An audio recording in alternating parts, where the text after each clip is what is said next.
Hey, this is Brad Nortman from KBN. Tune in to Kyle, Brust, and Nortman from 2 to 5 every day. WKTI and WKTI HD Milwaukee. A locally owned Good Karma brand station. Showtime. The right way to start your day. This is Jen, Gabe, and Chewy. So now that it's been returned, there's a part of me that's like, well, it's funny or joking about it on the radio, but no harm, no foul. For the last few months, someone has been stealing equipment from the club.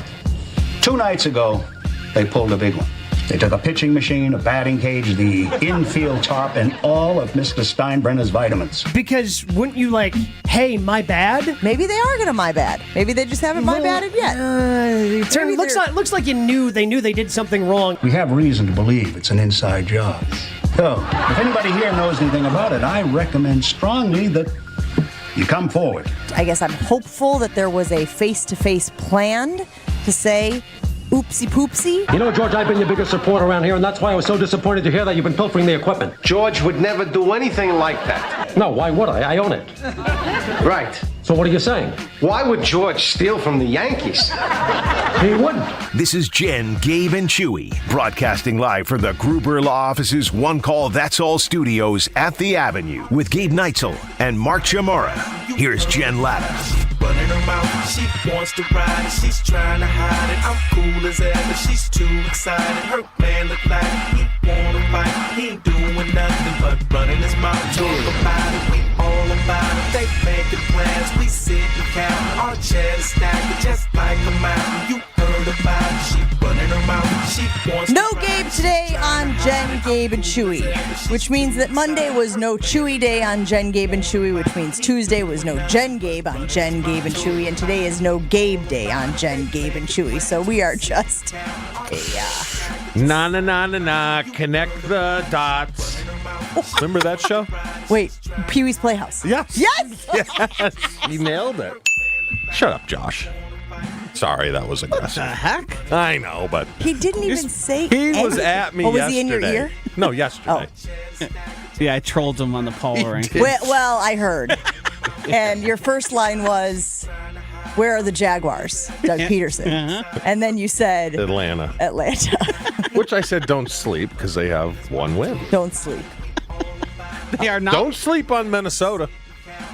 No one is sleeping on Minnesota. You told me they were third in the power rankings. I know, but before the season started, everyone was sleeping on them. Whoa, wait a minute. Before the season started, depending on how far you want to go back, we thought that J.J. McCarthy, rookie quarterback, was going to be the starter. And with all due respect to Jaden Daniels, who kind of is lighting the world on fire for the Commanders, rookie quarterbacks, other than C.J. Stroud last year, tend to struggle. That's what it was mostly based on, right? It was mostly based on, hey, this is a transition year for that franchise. You know, they're going to be figuring things out, learning on the go. That's not the case right now. They're a 3-0 team. This is maybe the weirdest start in years. For the division or for the Vikings? No, for the entire NFL. Oh, absolutely. Wouldn't you say? 1,000,000%. Because everything is bizarro world. Up is down, black is white, in is out. And the Commanders the other night, as I know you guys discussed, beat the Bengals. Yeah. I, as you know, did not have that on my bingo or betting slip. No, I mean, there's about six of them. There's Joshy. the Bengals, there's the Jaguars as losers. Who else is, I mean, San Fran is what, 1-2? Yeah, I believe That's bizarro. Seattle? No one had Seattle. Well, I can actually excuse the San Fran thing away a little bit just because they were the walking wounded last week. Yeah.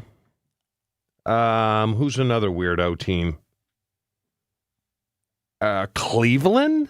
I mean, everyone had Cleveland in their top 10 preseason. They got a problem with their quarterback.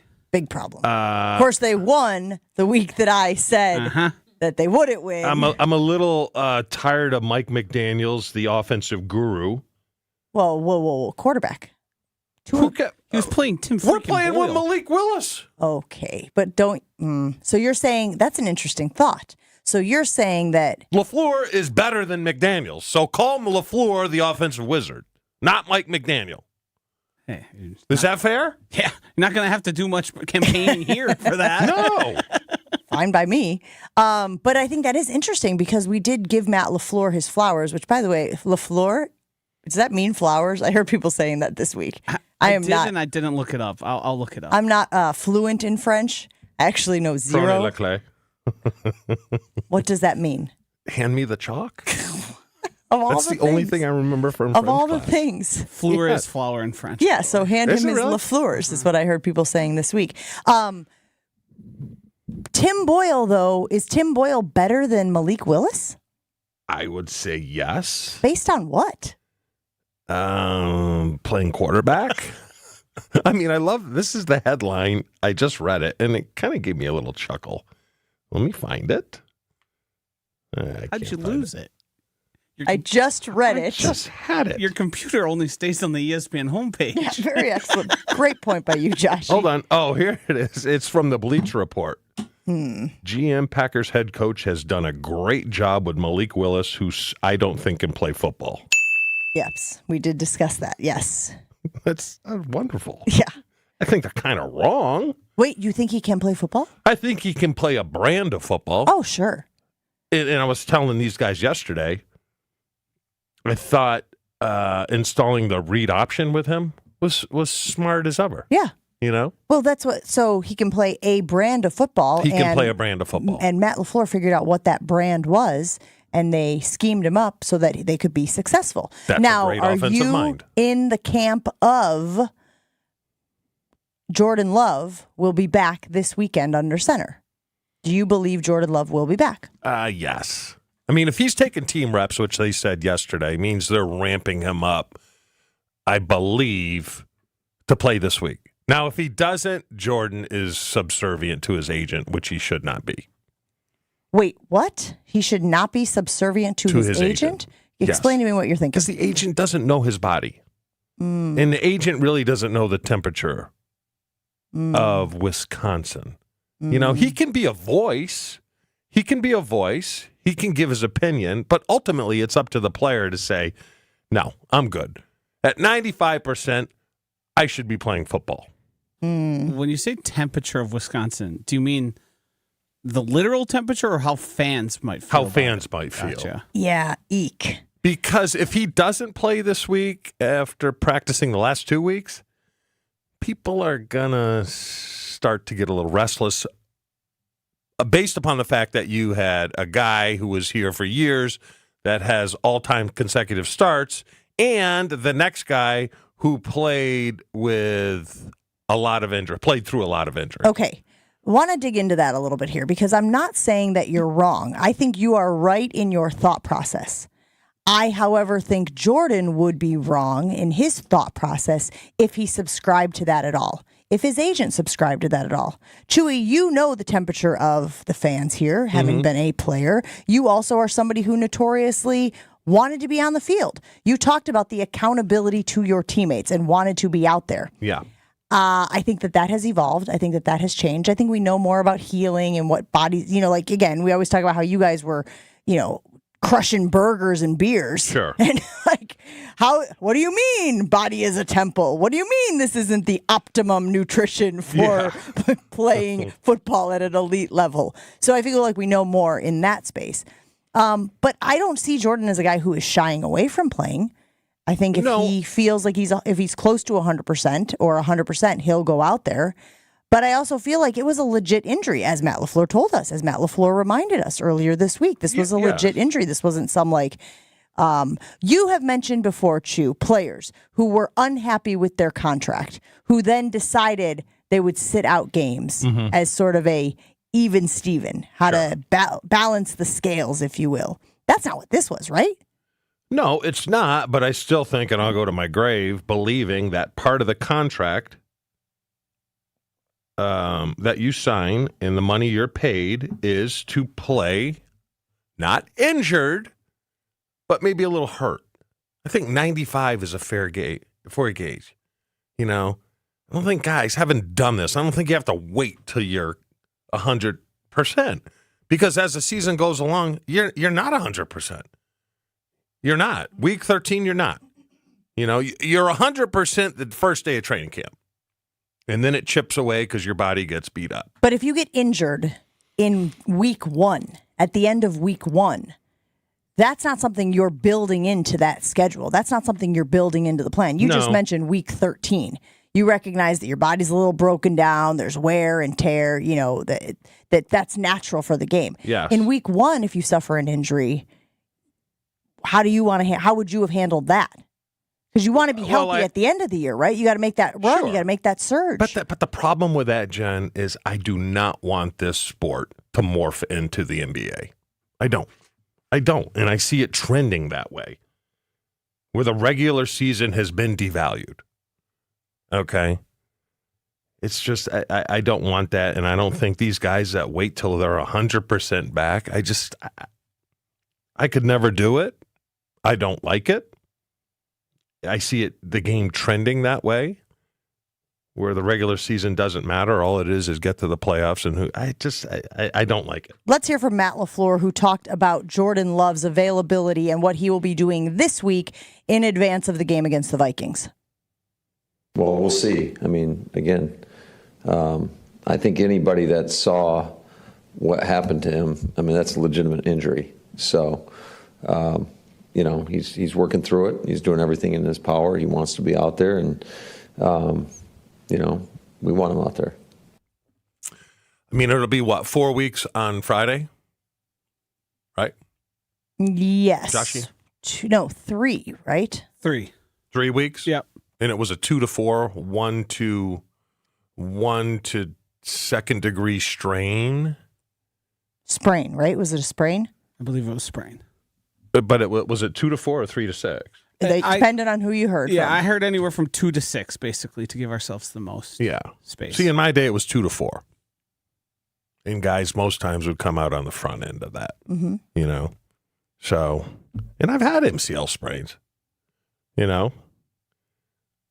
It's just. But what is it like? What is an MCL sprain like? Pain, But after 3 weeks, I mean, the pain is pretty much diminished. Okay, but let's talk about this for a minute. Let's talk about the timing of it, right? Because we know that this whole offseason conversation was, when is Jordan Love going to get paid? When is Jordan Love going to become one of the highest paid players in the sport? And of course, that did happen. So is there any part of that shoe, him getting the big deal, him wanting to go out there and be as good as he can be, in top shape? If he was dealing with an injury, it would limit his ability to play well and ergo win games. Is there any part of you that then says the money and the contract put pressure on him to not go out there at less than 100%? Well, let me ask you this. Why doesn't the agent want him to play? Because he has a vested interest. I just think 95%, and I've played at 85%, probably when I shouldn't have played. But there's always that, old school players are like, me at 85% is better than the next guy at 100%, and I'm all about winning games here. How do you figure out that scale? How do you figure out, this is 85%? This is your body. I mean, yeah. But don't you need it relative to something else? Like, you get one injury, you get that first one. Mm-hmm. There's no way of knowing where you are on your individual scale, right? Am I at 75%? Am I at 95%? You almost need something to compare it to so you can put it on the scale, right? Somewhere. Well, you know what 100 is. 100%. Yes, I get that. You know what 100 is. But even if you're not feeling well, right? Like, you didn't come in on Monday. You were probably, you give me a percentage. I don't want to guess. A Monday without being hurt? This past Monday. Oh, this Monday? Anyone was better than me at 70%. Would be my guess. So you were 70% on Monday. The only way you figure out that you were 70% this past Monday is because you've had an 80% day or a 60% day or a 50% day, right? Well, the best I am on Mondays is 80. Always. Yes. 89, actually. Yeah. I just think there's got to be some guilt. No? You don't think there has to be guilt? Not if you're legitimately hurt. If you're faking it, no, he's you would not hope. Faking it, but at what percentage? I would say, what percentage are you coming back at? 100%. I can't play with guys like that. That's old school thinking. But I'm sorry, I can't play. You don't have to apologize for it at all. I think this is a fantastic perspective into why so many guys played through injuries. I just wonder if we have evolved to a point where agents and players are saying it's not worth it. Let's use this as an example here on the radio show. Okay. Let's use our voice. My voice today is 100%. I got 100% of my voice, right? It's a radio show. We talk for a living. 100% is great. Are there days I come in where my voice is 90%? Sure have. Are there days I've come in where my voice is 85%? Yes. But when you start to get to 70, 65, creeping towards 50, that's a diminishing return, right? Yeah. And I can't help but wonder if Jordan and his agent were thinking we're at the diminishing return point. This is why it's so difficult for me. Okay, and I don't really want to talk about this, and this is all I'm going to say about it. We had a guy diagnosed with a disease yesterday that if you asked him straight up, he would probably say, I wouldn't change a thing. That's how we were built. That's how we were built. I don't know if it's a product of the way the game was played back then, but you can't remove that from me. You can't get it out of a player. It's just there. And then to see this is one of the reasons I don't like football today. I just don't. You know? It's just, I don't know what it is. And I'd say the same thing because I have my own issues. You guys know I have issues. But I don't think, because you think long and hard and you're like, I don't think I'd change a damn thing. And it's not the field. It's not the field. It's how close you are to guys and the bonding and all that. I don't think you can ever remove that out of old school players, you know? So that's maybe why my opinion is a little skewed today, but it's... We will find out and get a little bit closer this week to what Jordan is doing with the team and if he will, in fact, be out there again.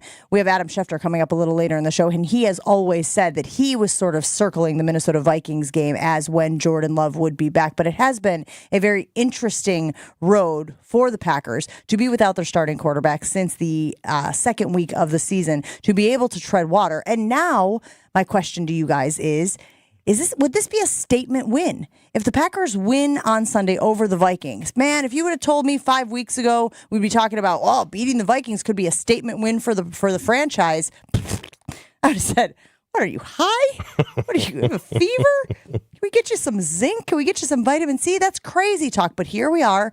You guys told me Vikings third in the power rankings yesterday. How big of a win would it be for Green Bay to knock off the top team in the division this early in the season? We'll get into that as Jen, Gabe, and Chewy rolls on.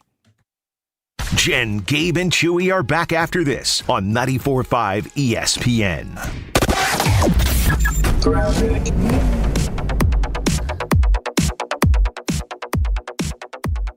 Delays along 94 eastbound starting around Springdale Road all the way through the Barker Road area to Brookfield Road.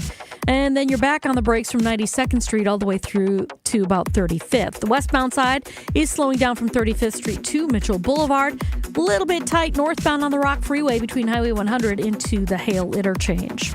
And check the TMJ4 Storm Team forecast today. Mostly sunny, a high of 75. Tonight, mostly clear, patchy fog, a low of 55. From the WTMJ Traffic Center, I'm Debbie Lazaga on 94.5 ESPN.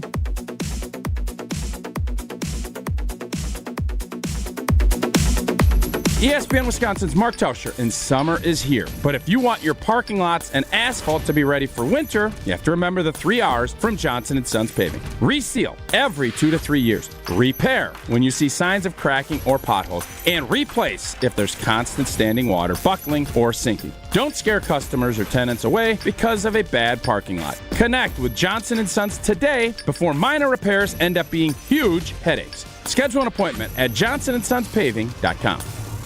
Mom, meet Sarah.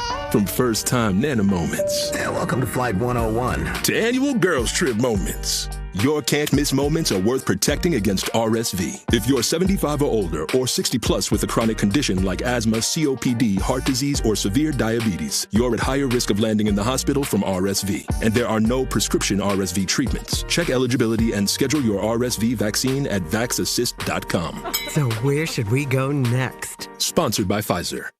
Are you ready to unleash the beast? Monster Monster Energy is here to give you the edge this college tailgate season. Loaded with bold flavors, our powerful blend gives you the energy you need to push you beyond your limits. Tune in all season long with Monster, the energy drink of ESPN Radio College Football Tour. Power your performance with a drink that's as hungry for victory as you are. Crack open an ice-cold Monster and dominate your competition. Monster Energy. Unleash the beast. Grab yours today. At the Home Depot, we know you can't control everything, like when your guests arrive too early for Saturday college football. But you can control your grill. With the Traeger Timberline XL, you can watch the game, not the grill. Monitor your football feast from anywhere using the Traeger app. With the Timberline XL, you can bake, smoke, sear, fry, and saute. That's Desmond Howard level versatility. Huddle up, the food's done. Defend your game time with Traeger and the Home Depot. How doers get more done. The best mornings in the morning light start with Wrangler. Pull on my jeans and I feel alright. Jeans, jackets, and shirts that get your day started on the right foot. I pull my blue jeans on. I pull my old blue jeans on. Good mornings make for better days. I pull my blue jeans on. I pull my old blue jeans on. Wrangler, for the ride of life. You're listening to Jen, Gabe, and Chewy. Yes, that would have been much worse than what ended up happening. Finally got the which would be worse and what would be better. Finally, we figured it out. You can't just be showing your junk on national TV. It would have got a lot of clicks. On 94.5 ESPN.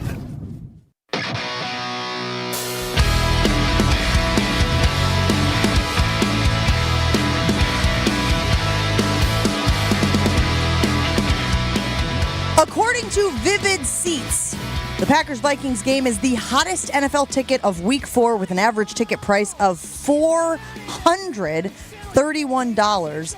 The best deal on a seat on the secondary market, apparently, is $200 for a spot to see the Packers host the Vikings this weekend. Part of that is because the Vikings obviously are undefeated. Part of it is because the Packers are always a great draw. There is some thought that Jordan Love will be back on the field, which makes it even more intriguing. Also throw in the Aaron Jones element of it, playing his former team who didn't want to pay him, went to a division rival who did pay him.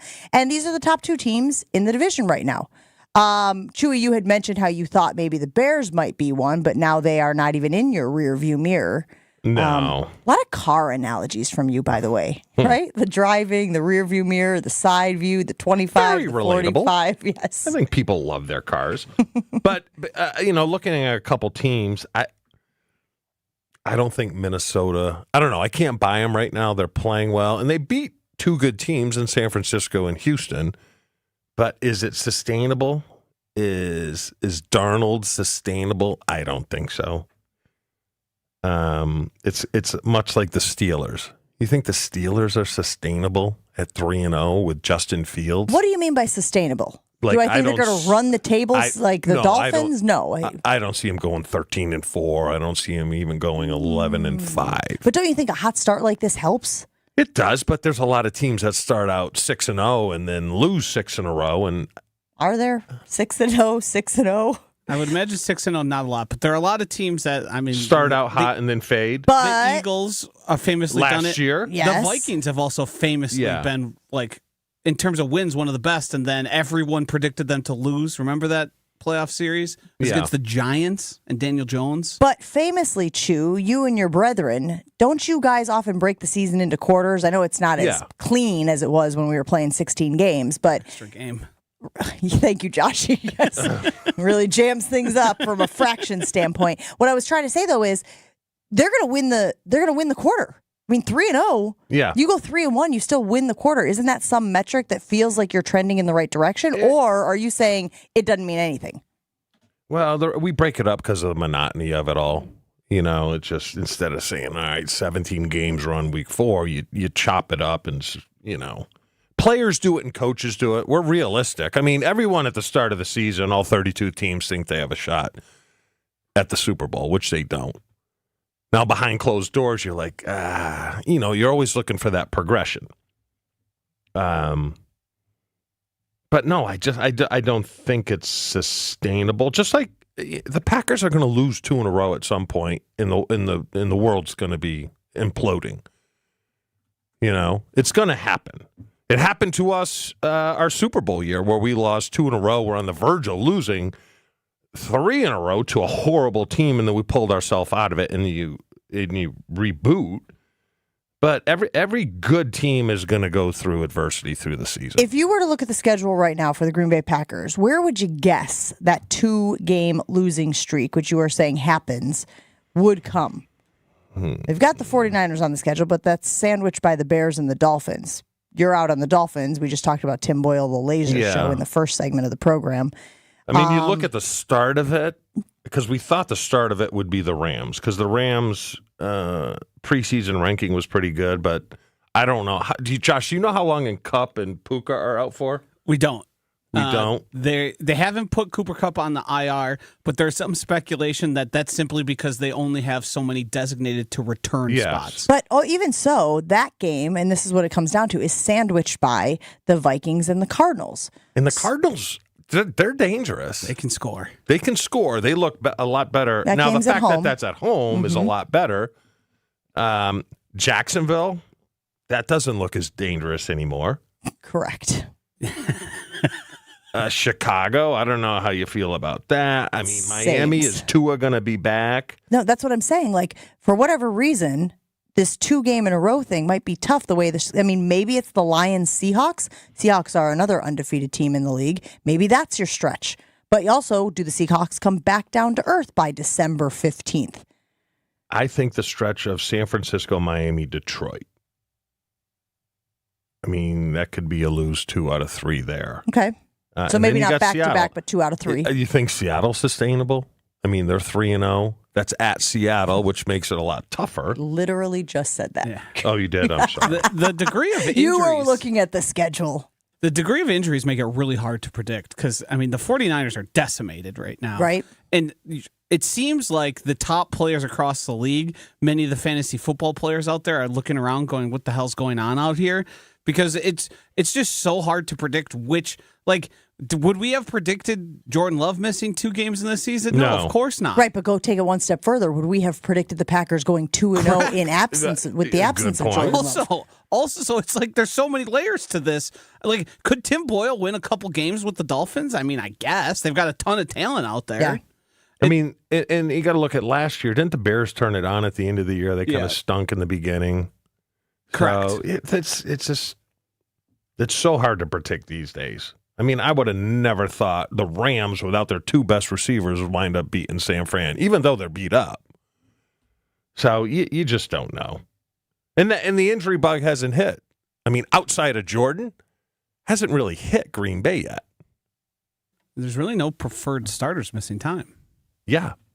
Other than, obviously, I was going to say, feels like a pretty glaring one, though, gang. Like, I would take 2 or 3 other guys. The Niners don't Jordan. have 3 of their best offensive players right now. And I mean, I don't care how good Kyle Shanahan is. There is a breaking point with all of this stuff and injuries. Okay, we got to take a break because we got to get to Adam Schefter. What I was trying to get to is, based on the fact that the Vikings are 3-0 and the Packers are 2-1, could this be a statement win for the Packers if they win? Or is it too early in the season to have a statement win? This is going to go back to whatever your interpretation of statement win is. But theoretically, a victory on Sunday over the Vikings puts the Packers in the catbird seat in the division. Yes, they lost that game to the Eagles week 1, but to knock off the Vikings this early, I feel like could be a statement win, but I am open to suggestions by our loyal listeners. 800-990-3776. We got to get to Adam Schefter. We will certainly ask him what he is hearing about Jordan Love's availability right after this. But if you're a local who wants to enjoy a night out or you're planning to visit Milwaukee, enjoy an artfully stylish experience at St. Kate, the Arts Hotel. It is ideally located in the heart of the theater district in downtown Milwaukee. With deluxe accommodations, culinary creativity, on-site art galleries, and nightly live music, you'll enjoy every element of your stay at St. Kate. Learn more and book your stay at stkatearts.com. That's stkatearts.com. Never miss out on a second of the show. Find Jen, Gabe, and Chewy on Spotify, Apple, or wherever you get your podcasts with Wisconsin On Demand. Sponsored by Celsius Essential Energy Drink. Eastbound 94, a little bit heavy from about Highway 164 through the Barker Road area. Eastbound then from the zoo all the way through the Stadium Interchange 35th Street. The westbound side's heavy from 27th to Mitchell Boulevard. And we've got a broken down vehicle in the Hale Interchange on the ramp to get from the Rock Freeway to eastbound 894. A little bit of a backup all the way to the county line on the Rock Freeway. And checking the TMJ4 Storm Team forecast today, mostly sunny, a high of 75. Tonight, mostly clear with some patchy fog, a low of 55. From the WTMJ Traffic Center, I'm Debbie Lazaga on 94.5 ESPN. The Island invites you to fall into golf with late season rounds at Sweetgrass or Sage Run. The vibrant fall colors and cooler temperatures make for great days out on the golf course. Fall golf rates run September 16th through the end of the 2024 season, with tee time starting at $75 and stay and play packages starting at $110. And submit your 2025 golf package requests early to guarantee choice dates. Plan your fall golf adventure today at islandresortgolf.com. Lock in for October.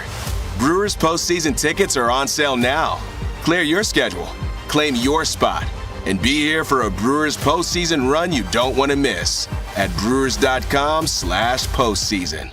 Warning, the following ZipRecruiter radio spot you are about to hear is going to be filled with F words. When you're hiring, we at ZipRecruiter know you can feel frustrated, forlorn even, like your efforts are futile, and you can spend a fortune trying to find fabulous people only to get flooded with candidates who are just fine.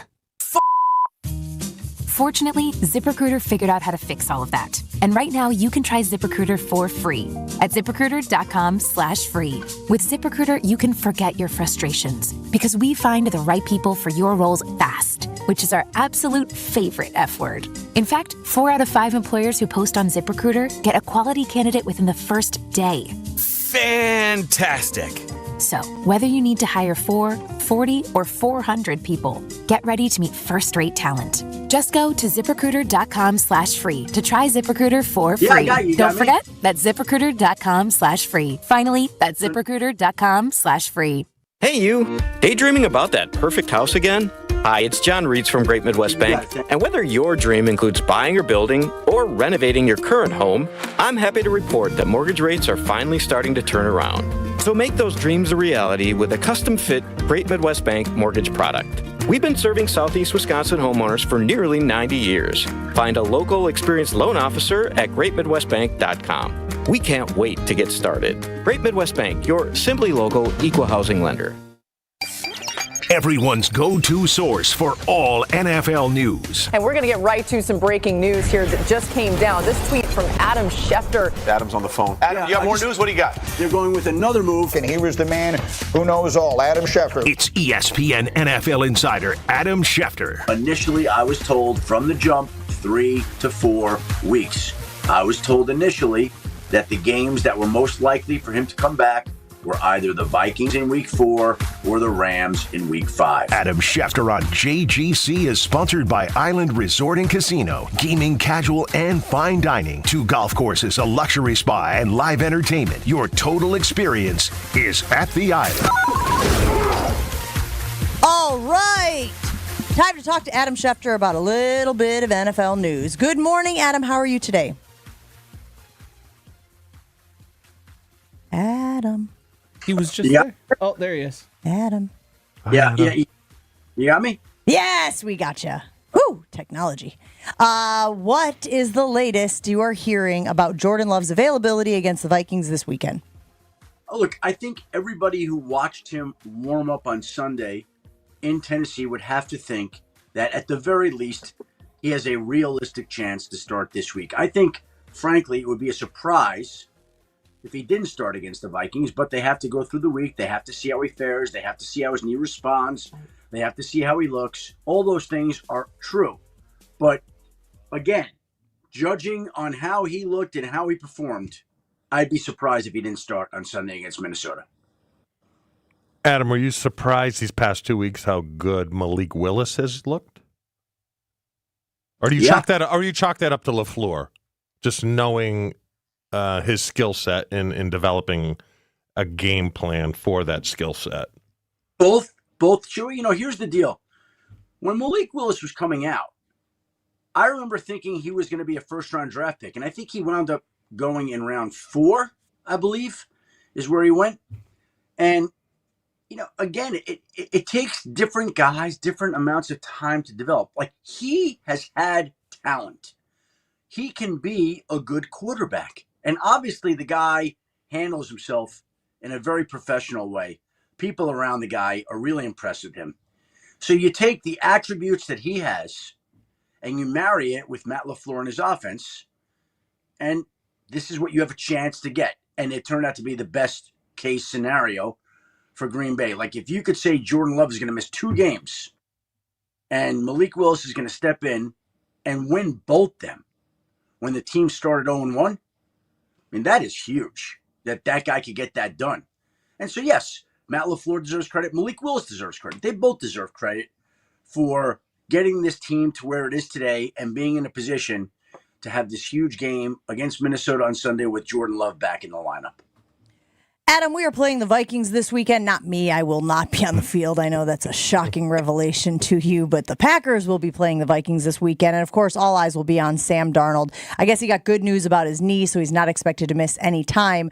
Bill Belichick said something very interesting about Sam Darnold. He said that the entire league liked him, except for the Jets, which was unfortunate since that's the team he was on. What do you attribute this ascension, or maybe it's always been there? Maybe it's similar to the Malik Willis. He just needed a good fit, needed somebody who believed in him. What do you attribute his ascension and his success this season to? Look, so much of what happens with these quarterbacks is where they play and who they're surrounded by and the coaches they're with. So if you took quarterback A with a lot of potential and put him into an offense with a good offensive line, with Aaron Jones as your running back, with Justin Jefferson and Jordan Addison and Jalen Naylor as your wide receivers, and with Kevin O'Connell as your head coach, you're going to have a chance to succeed. And now, if you take a guy who's been through it a little bit and gotten some NFL experience and knows what it's like to be a pro, I think the chances go up. And so, look, when Sam Darnold left Carolina, first of all, there was some thought in New York when Sam Darnold was in New York that the Jets would have been better off trading the second overall pick in that quarterback draft class that now looks like, whoa, holy cow. That draft class right now, which at that time was trumpeted, is now being questioned, where you had Trevor Lawrence 1, Zach Wilson 2, Trey Lance 3, Mac Jones and Justin Fields also went in round 1. But there was some thought that the Jets should keep Sam Darnold, not take Zach Wilson, use that pick on somebody like Jamar Chase or Penei Sewell, and trade the number 2 pick for the biggest package. Right, exactly. So if that had happened, I wonder if Sam Darnold would have been on this trajectory or the Jets organization would have sunk him. And then there was talk in Carolina that maybe he would be the guy, but I think they turned it over to Baker Mayfield while he was there at one point in time. And then he went to San Francisco, and I can tell you this, the 49ers really were impressed with the guy and really believed in the guy, but they had Brock Purdy, so he wasn't going to get a chance to play unless he was needed, and he wasn't needed, but he got to spend a year around some great coaches and a great system where he got to learn. And now he gets to pick his home. And once Kirk Cousins leaves, there's an opening in Minnesota, and they give him the opportunity on a 1-year deal. And so it really was a question of opportunity in the right spot at the right time. And all those married up. And I'm not trying to take away from what Sam Darnold has done, because I've always thought Sam Darnold is a good quarterback, truly. But I think there probably are, like, if you put Andy Dalton in Minnesota right now, would he be playing like Sam Darnold? I would say, yeah. If you put Baker Mayfield when he was a free agent in Minnesota with this, would he have done this? I think he would have. So, again, it just points to, like, Malik Willis with, like you said, good Packers team, good receivers, good coaching. It's a nice spot for a quarterback. There are certain places that aren't nice spots for quarterbacks. There are certain places that are more quarterback friendly. Minnesota is one. And it has allowed Sam Darnold to fulfill his potential. How embarrassing was that for Tennessee, though, Adam? That a guy they cast off that thought they couldn't play goes in and looks better than your starting quarterback there. I mean, were they embarrassed, do you think? I certainly would have been. Well, it's not a great look. They're trying to develop Will Levis. You know, it's funny. Yesterday, I was trying to make a fancy football trade with the Hasselbeck brothers, and I offered them Calvin Ridley.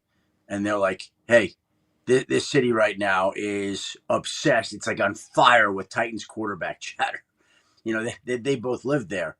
I just found that to be interesting, that there's so much conversation there that, well, I guess it should be everywhere, right? Like every city's focused on its quarterback, but they pointed out how hysterical the city is right now about its quarterback situation. And I'm sure it didn't help that they lost to one of the quarterbacks that they traded away.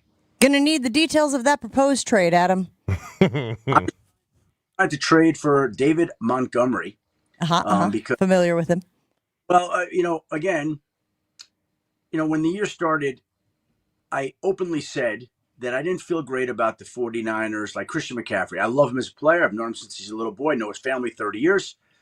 He is unbelievable. But I just felt like he had been healthy so long. I wasn't feeling it. And I had the number 1 overall pick.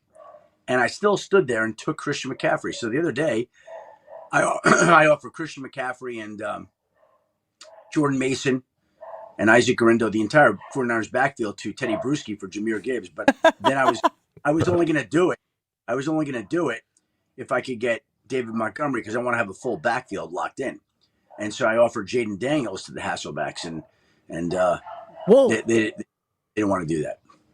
Well, hold on. Now, do you want to keep Jaden Daniels, or do you have a better option at quarterback? Because he is looking like he's going to be the darling of the league this year. I know it's early, but man, what he did the other night to the Bengals was very impressive. That's why I offered him for David Montgomery. Oh, you're saying sell high. Yeah. Exactly. In another league, I just traded Jaden Daniels last night. So, I had him in both leagues, and I think he's going to be really good. He's going to have a great year, but yeah, I don't know that his value is ever going to be much higher. I could be totally wrong. He could do this all year long, and I'm going to regret saying this. What's happening at your house right now? You got Amazon showing up at the door? Yeah. Because hold on one second. Hold on. He literally just left. He's going to go check and see why the pups are making so much noise. I got 5 dogs here, right? I got 5 dogs. What? And yeah, you didn't know that? We have 5 dogs. I had no idea you had 5. Okay. I can tell everybody. I wanted 1. My wife wanted 5. We compromised and got 5. Sounds very familiar. Adam, how serious is McCaffrey's injury? I heard he's going over to Germany to get a second opinion. Yep. It's that bad? That's the whole. I have not felt great about this all along. And look, here's the deal. Just do the logic in your mind. He didn't participate in training camp. They gave him up basically 5-6 weeks. Came back the week of the opener, or right before then, and had what he described as his worst practice of all. He felt more pain and discomfort after he had taken that time off. So if somebody takes all that time off, comes back, and feels worse, what does that tell you? There's a problem. That's a problem. That's a problem. Which brings us to Germany, because he is so fanatical about taking care of himself and making sure he gets the best treatment and doing whatever he can to be on the football field because it's that important to him and he's that dedicated and committed. All admirable things. But it's a guy that, again, wants to do anything to get back out there. So he's going to go over there. I'm sure my understanding is, you get some plasma injections or whatever the heck it is that they do there. I'm not smart enough, medically knowledgeable enough to know. And you see if it starts responding and feeling better.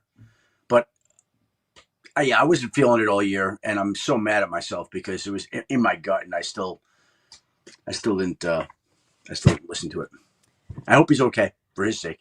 Schefter, something surrounding the league that made me real angry yesterday was the news about Dan Campbell's family being forced to move because a student at his daughter's high school put their address online and they started getting harassed. What? To say nothing of how inappropriate that is, and I think we all know that. Is this something you've heard of before where coaches feel like they are not safe in their current environment, or because people are fanatical and people act out or are irrational after teams underperform, they have to up and move? I can't believe we're still doing this in 2024.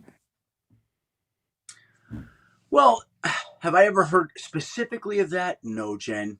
But are people aware of where certain people in their community live? Yes. Do you think people in Green Bay know where Matt LaFleur lives or Jordan? Yes, I guarantee they do. Of course, but there's a certain level of understanding, right? Like if you are privy to that information, you don't put them in a compromising position by sharing it publicly with people who cannot be responsible with said information. By the way, I remember one point in time, I believe it was the Shanahans. I remember when I was a Denver newspaper reporter and I had put in an article. You learned this, and I felt bad about it. Like I put in an article, oh yeah, the Shanahans are, they're out of town. They're in Mexico while this is unfolding, and they came home and their house had been burglarized. And when you have a job in the public eye,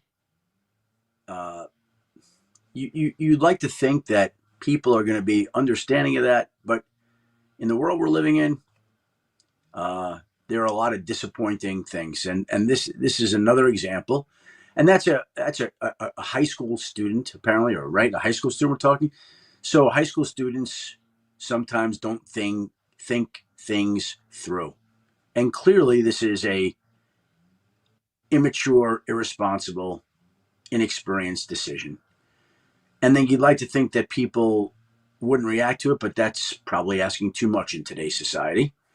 And because people get all emotional about everything. And so there are different variations of this, right? It used to be, again, I was talking to some people over the weekend about John Elway. And it became a huge thing in Denver, the Halloween candy he was giving out every year at his house. Now, people, right. So, and that became a news story in Denver back in the day, what he was giving out, and was it big enough, could you be John Elway and give out appropriate Halloween, whatever that is. Like, so, and what is that? What is that? People showing up at his house for trick-or-treating and then reporting on what he's giving out and not be like that. Come on. But this is the world we live in. And so, honestly, I think you have to always be prepared for these types of things, and people have to be more guarded and private. And I think they are. And, this is why they are, because sometimes people do dumb things, like go to a coach's house and issue death threats after a playoff loss. Like, what are we doing? Get a grip. But that's unfortunately the world we live in. Yeah, I guess it's a hazard of the gig. Adam, we appreciate you hanging out with us this morning. Have a great one, and we'll talk to you again very soon. Guys, enjoy your day. We'll talk next Wednesday. Thank you for having me, and enjoy week 4. Joshy, who presents Adam Schefter here on Jen, Gabe, and Chewy? The Island Resort and Casino. It is a premier resort destination, the largest north of Milwaukee, with everything you like to do in one awesome location.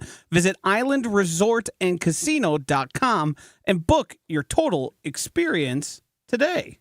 Jen, Gabe, and Chewy continues next on 94.5 ESPN. Who's looking for a deal? Well, Cousin Subs has a better deal just for you. Cousin's new $10 meal deals are now available online only. Choose between a 7.5-inch ham and provolone, turkey breast, or veggie sub, a bag of chips or regular fry, a regular fountain beverage, and cookie at cousinsubs.com or on the mobile app for just $10. Now that's a better deal. Cousin Subs, we believe in better. Available at participating locations only. Offer subject to change without notice. The Island invites you to fall into golf with late-season rounds at Sweetgrass or Sage Run. The vibrant fall colors and cooler temperatures make for great days out on the golf course. Fall golf rates run September 16th through the end of the 2024 season, with tee time starting at $75 and stay-and-play packages starting at $110. And submit your 2025 golf package request early to guarantee choice dates. Plan your fall golf adventure today at islandresortgolf.com. Hey, fans! Welcome back to Fansville's Cheers! and tears. Oh. Okay, so like everybody deals with losing, right? To a rival on a last-second field goal. Whatever, it's fine. I'm totally fine. But I cope with losing with an ice-cold Dr. Pepper. Those 23 flavors are like so delicious. They totally wash away the pain of your college football team taking a big fat L.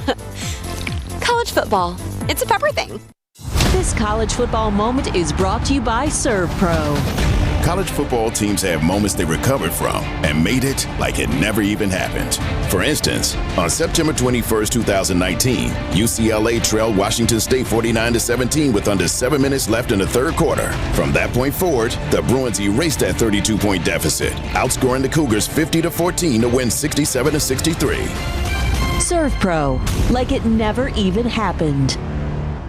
Milwaukee College Prep, dedicated to closing the opportunity gap for children in Milwaukee, redefining what's educationally possible so more children can pursue their dreams. Join me, Good Karma Brand's founder CEO Craig Karmazin, and Milwaukee College Prep Thursday, October 17th, and take a stand in closing the opportunity gap for Milwaukee scholars. Your support means quality education accessible to over 2,000 scholars in Milwaukee's most challenged communities. Milwaukee College Prep is closing the opportunity gap. To learn more and purchase tickets, go to MilwaukeeCollegePrep.com and click support.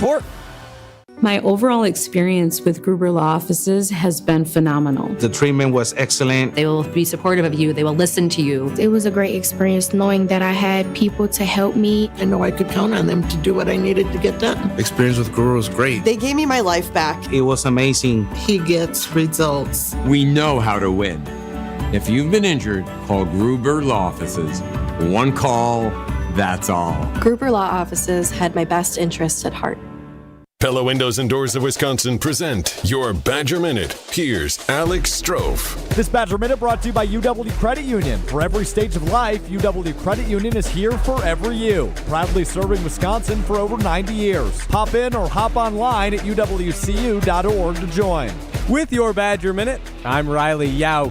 Hall of Famer and former Badgers offensive lineman Joe Thomas appeared on the Jump Around Thursday afternoon and said that as an offensive lineman, he still wouldn't hesitate to come to Wisconsin. I wouldn't hesitate one bit to come play at Wisconsin in the air raid as an offensive lineman because they're still teaching pro-style techniques. The air raid doesn't bother me the way that Wisconsin's running it, and it's still an offense that has enough variety in their run game that you're going to be a developed and a polished offensive lineman when you leave in 4 years. Get as low as $18 per window and $81 per patio door per month at Pella Windows and Doors of Wisconsin. Offer on September 30th, so visit PellaWI.com today.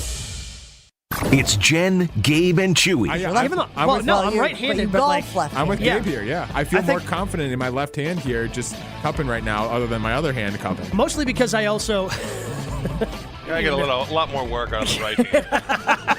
On 94.5 ESPN. I'm not saying it's your fault, although you could have done more. Oh, you're so naive, you're so... Josh, you know I don't really drink soda, right? Yeah, I've seen that. I have the occasional Diet Coke with a lime. That's my go-to if I want to enjoy a carbonated bevy.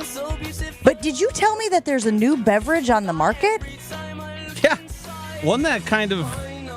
usually these things don't get me very excited, but 7-Up's is going to be bringing a holiday limited edition Shirley Temple drink. In a can? A canned Shirley Temple. They need to change the name of that. No one knows who the hell Shirley Temple is. Do you need to know who Shirley Temple is to appreciate the beverage? Well, we know what John Daly is. Are you telling me you wouldn't enjoy a John Daly if you didn't know who John Daly is? Arnold Palmer. There's a whole generation of people that don't know who Arnold Palmer is, but they enjoy a little iced tea and lemonade, right? What could we play Shirley Temple with? It's got to be a kid. It's got to be a girl. Like Dakota Fanning? Does it need to be an actor, like a young actress? Like a full-grown woman. I'm saying, but she was a kid. I mean, I don't know any kid actors now.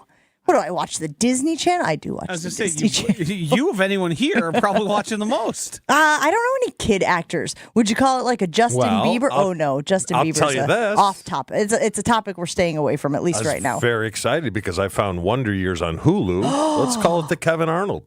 Trouble. Big Paul Pfeiffer? Winnie Cooper. Ooh, I like Winnie Cooper. Give me a Winnie Cooper.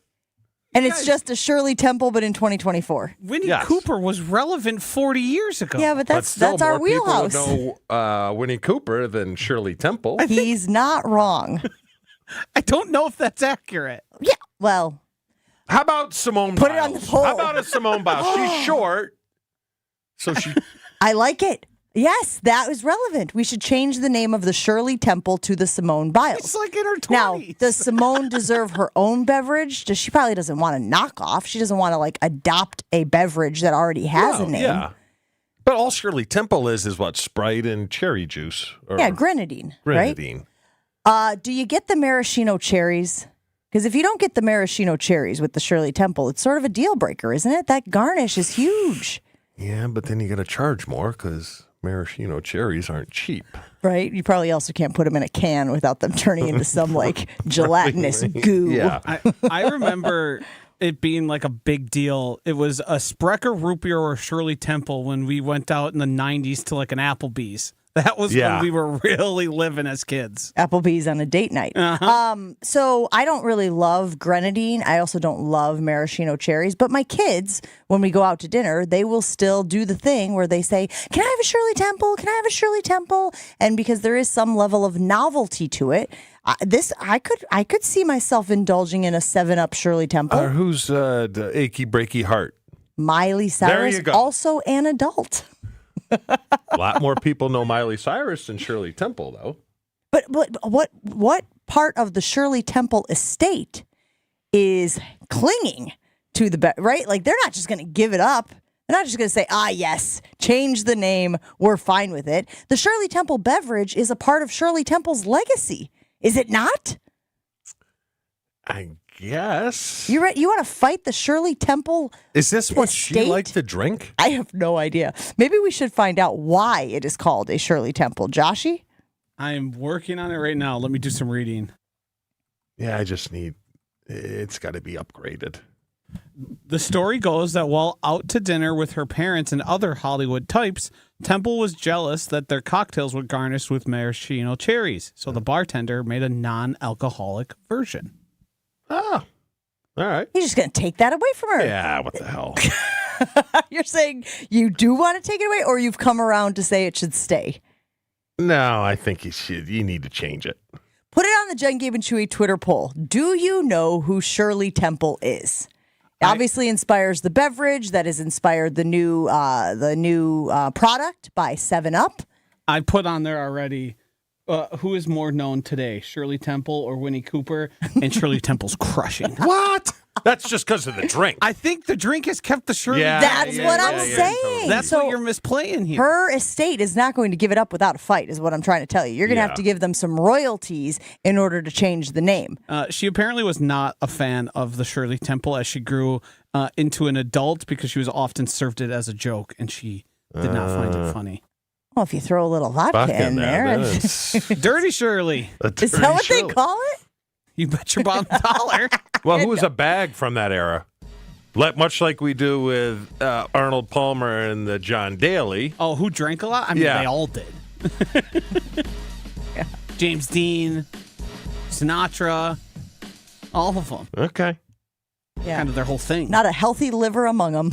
We got to take a break here on Jen, Gabe, and Chewy. We roll on after this. More Jen, Gabe, and Chewy coming up on 94.5 ESPN.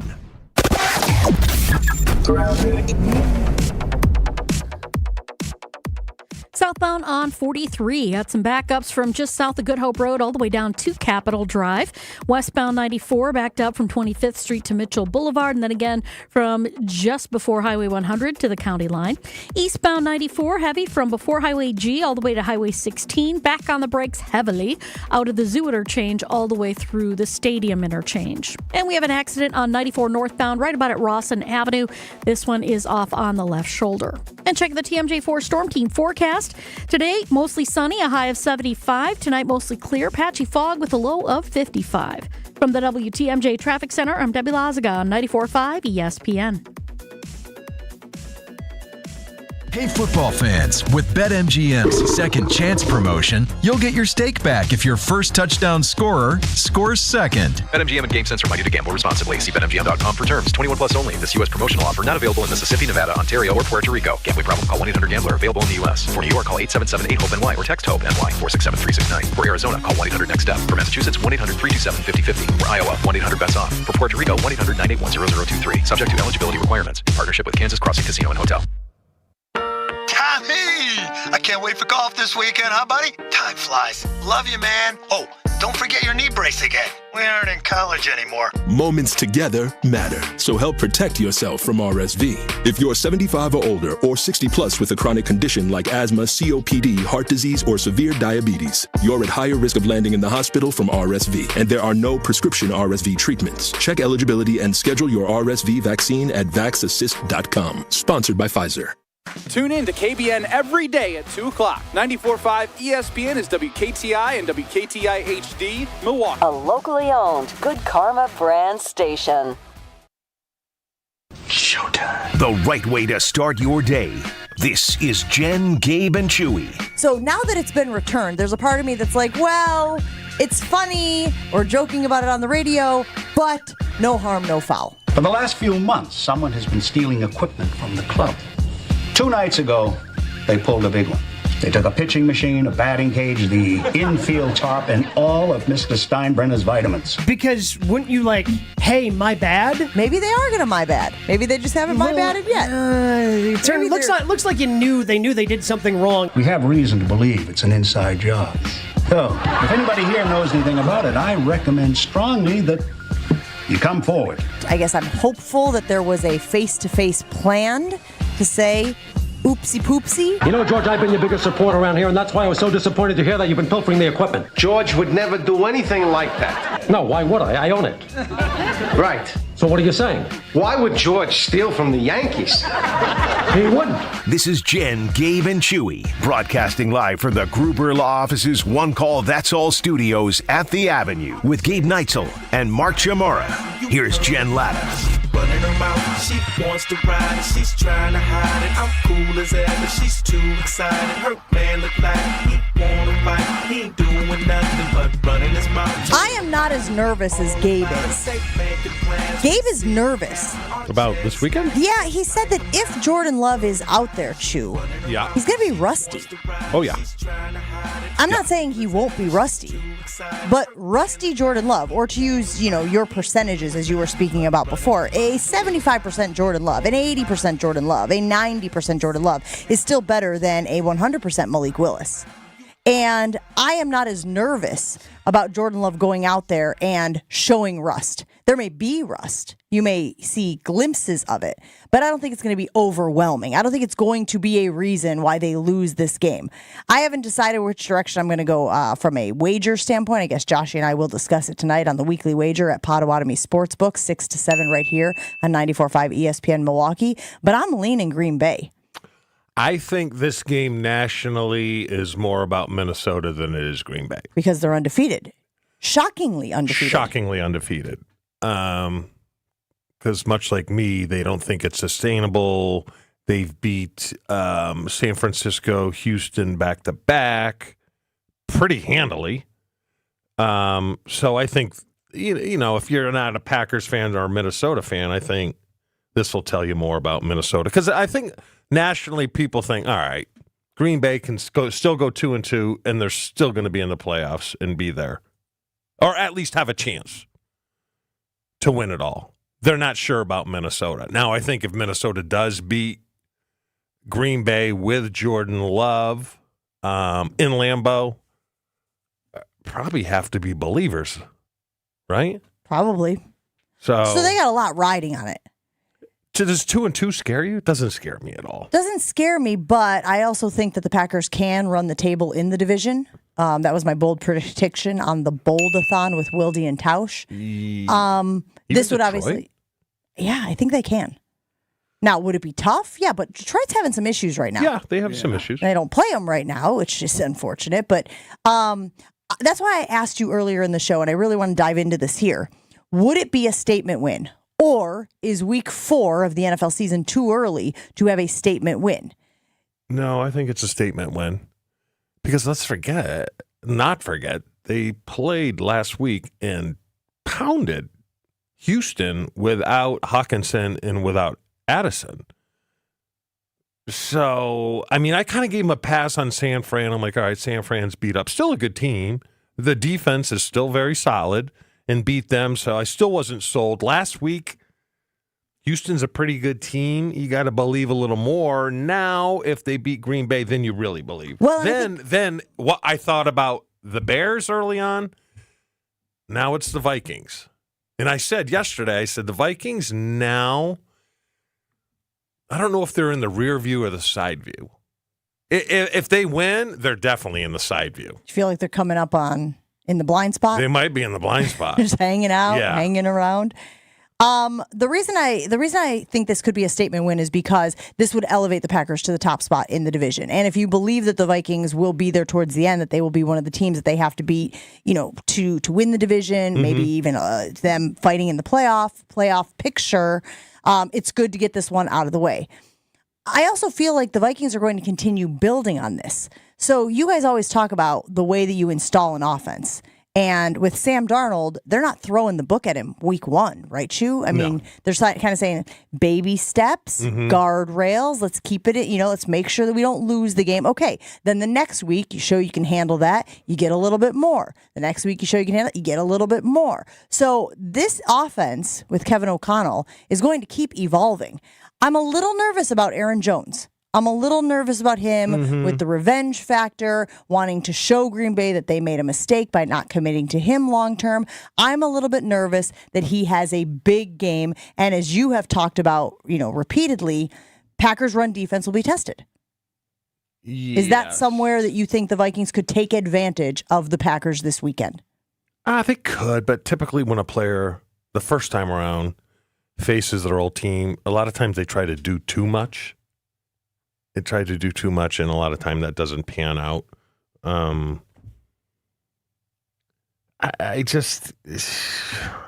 don't know. Because I know Jordan's going to be rusty because he was rusty in game one.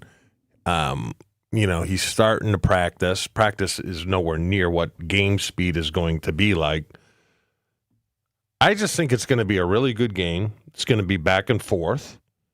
I think at the end of the day, I don't know. To tell you the truth, I still don't believe in Minnesota. I think it's a little smoke and mirrors right now. Yes, I do. There's so many, like we talked about Philadelphia last year. Start off hot, and then they lose 6 in a row at the end of the year and are just playing terrible. And it has nothing to do with the coaching. I just don't think they have the personnel they want there yet. And I think a lot of this is because Darnold's playing so well within that system. Do I think he's an MVP candidate? No, I think he comes back to earth.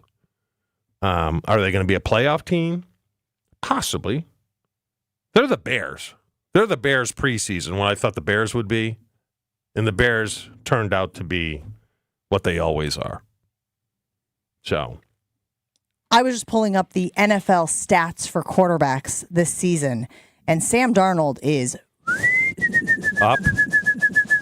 Very high. Yeah. If you had to guess which quarterback has the best passer rating over the last few weeks of the season to start the season, who would you guess it is? In the division or overall? No, across the board. All quarterbacks. We watched him play. We watched him play on Monday night. Based upon your reaction, I would say Darnold's up there fairly high. So Josh Allen is number one at 133.7 rating. And we watched him. I mean, he's lights out right now. Tyrod Taylor is next. Now, again, not all of these guys are going to have qualifying. Malik Willis, 122.7. Again, Aiden O'Connell is next. Andy Dalton is next. Stephon Diggs. Again, some of these guys not qualifying. I just mentioned Stephon Diggs in this list. But Sam Darnold is right there at 117.3. So if you take out the guys who don't have qualifying, I mean, which what? Pick a number. I don't care. Tyrod Taylor certainly doesn't have it. He has 36 passing yards for the season. Yeah. 8 attempts, 6 completions. Take out Aiden O'Connell, 9 of 12. Take out Stephon Diggs, 1 of 1. You know what I mean? Yeah. Take out Jack Fox, 1 of 1. And Sam Darnold is right there, 1, 2, 3. Is he third behind Josh Allen, Malik Willis, and Sam Darnold? I mean, it's crazy. Who would you say, though, from an offensive standpoint, has done a better job this year, LaFleur or O'Connell? Now, Minnesota scored 28, 23, and 34, and 23 against one of the best defenses in the league. It's a very good question. I wonder, Josh, if you think we're looking at the wrong side of the ball, though. Should we be talking more about the defensive side of the ball when it comes to the Vikings and the success they've had? You rattled off the totals for me this morning. Was it like 6, 17, and 7 or something like that? Yeah, they have kept two opponents under 10 points. I certainly think you can't ignore Kevin O'Connell and Sam Darnold, but Brian Flores has taken a team that, I mean, that defense not only suffered like tragedy, but also injury in their secondary. And somehow that defense is one of the better ones that we're looking across the NFL. From a scoring standpoint, they got to be top 5. Oh, I have to imagine. I don't have the numbers in front of me, but it's the Pittsburgh Steelers, who I believe haven't allowed more than 10 points in 3 games, and then the Vikings as one of the best defenses. And there's all sorts of ways to view the metrics, but what Brian Flores has got going right now is, I mean, largely fueling everything they've got going there. It gives you hope you can score, and maybe Matt LaFleur, as the kids say, he's been in his bag. Maybe he figures something out, because the first 3 teams haven't been able to at all. Well, and they are talking about Brian Flores potentially getting a head coaching gig, potentially being, one of those guys who, when there's a vacancy, because of how successful he has been early this year. The lawsuit and stuff doesn't scare teams off. It probably would, yes. Yeah. He's a hell of a coordinator. No, I'm with you. You hold more teams to under 10 points, and they're willing to look away. Yeah. That doesn't become as tough. So I think I'm leaning Packers this weekend. Still need to see a few things. I think if Jordan's out there, I'm even more confident. But what I said to start the segment was I am not as nervous about Jordan Love having rust, because I think even a rusty Jordan Love is better than Malik Willis. And I think that Matt LaFleur, if he knows that his quarterback has a smidge of rust, will still be able to scheme up a good game plan. Look, if he could do it with Malik Willis out there, he can do it with Jordan Love. I don't think you throw the whole book at him again, Chew. Yeah. I think you recognize that he's coming off of 2 weeks, and maybe the knee is a little bit, he's nervous about testing the knee. So maybe you don't put him in positions to have to test it early on. Ease him into it, if you will. Yeah. But these last 2 weeks, though, the defense, not really. I mean, Tennessee's terrible. Their offense, Will Levis, shouldn't even be starting in this league at this point. Was the number one defense until the Packers Yes, it was came the in. number one defense. Yeah. You're right there. But this will be a test. I don't think this offense is as good as Philadelphia. But if Addison plays, and Josh, you said it yesterday, you think Jefferson's the best player in football. It's going to be a test. And with Aaron Jones, like you said, I don't know if he goes off, but I mean, he's pretty good back, and he's playing pretty well right now. So this is going to be a test for the defense. The thing that gives me confidence is the Packers seem to be able to run the ball pretty much against anyone, and I think running the ball that effectively kind of translates no matter where you are or who you're facing. Yeah. I don't think that front seven for the Vikings is nearly as talented as the one we saw from the Tennessee Titans. There's no Jeffrey Simmons out there. There's certainly nothing to shake a stick at, but they're playing real well. That's what I don't get. And it sounds to me, Josh, you're with me. You're not buying them yet. No, I'm not. I'm not there yet. It's Sam Darnold. If you look across, look at the names. Harrison Smith's there on their defense, but it seems like some of those guys are playing a little above their head. And I think as the season goes, it all kind of corrects itself at some point. The Vikings defense, has it been mostly their pass defense? Have they been grounding pass attacks? Is that an element that we should be paying a little more attention to? I'm also seeing here Minnesota Vikings have the number one pressure defense in the NFL. Yeah. I don't know how they're doing it. I mean, this came out of nowhere, because I think we all had Minnesota at best winning 8 or 9 games. Oh, yeah. I mean, and a lot of that, look, maybe that is because we skew our opinions based on quarterback play and based on who's going to be under center. I know that's what I was doing. I think that's what most of the pundits were doing when they looked at the division. I also think we were coming off of what Detroit did last year, thinking they were only going to build on that. How do you guys view Baker Mayfield? Good quarterback? Capable. Josh? I think you're right on there. He's capable with the ability to have extremely high spikes. He's a high variance guy. He'll either be game manager or every 3 weeks he'll, kind of explode. One of those guys. The consistency for me, I think, is the big issue with Baker Mayfield. Yeah. I'm with you, Jen. I'm leaning Green Bay. If Love plays. I mean, if Malik. Well, again, as I just mentioned, I just saw an article that was talking about how the Vikings have the number one pressure defense in the league. And that doesn't bode well for a Malik Willis. Now, did we see him and his escapability with his legs? Was he able to make hay, get first downs that way? Yes.